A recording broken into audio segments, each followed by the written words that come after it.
हम लक्ष्मी चौधरी अहाँ सब गोटे के प्रणाम करे छी। आई हम एकटा चैतावर गावऽ जा रहल छी। एहि गीत में संग दऽ रहल छथि हमर माताजी। गीत नीक लागत तऽ एहि गीत के अधिक से अधिक शेयर करब। धन्यवाद।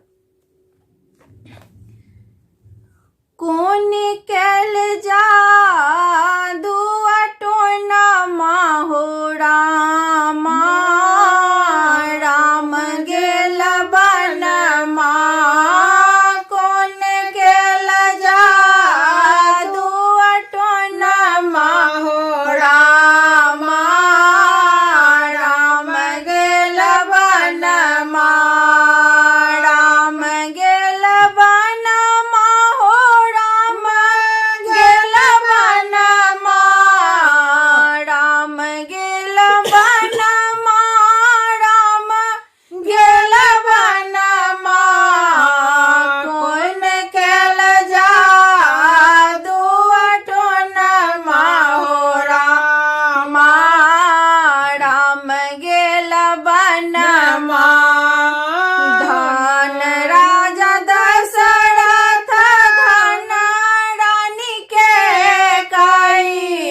धन राजा दशरथ धन रानी के कई।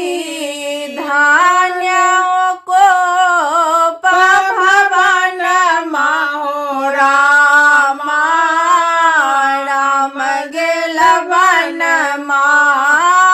धन को भवन माहो रामा, राम गेल बनमा।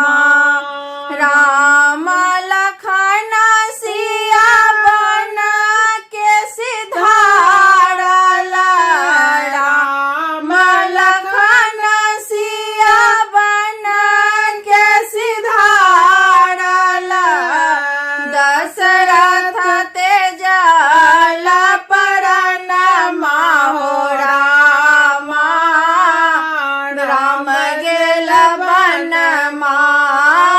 दशरथ तेजल परन माहो रामा, राम गेल बनमा। मातु कौशल्या करुणा माँ कर तू है। मातु कौशल्या करुणा माँ कर तू है। सौतीन भेली बड़िनिया हो रामा, राम गेल बनमा।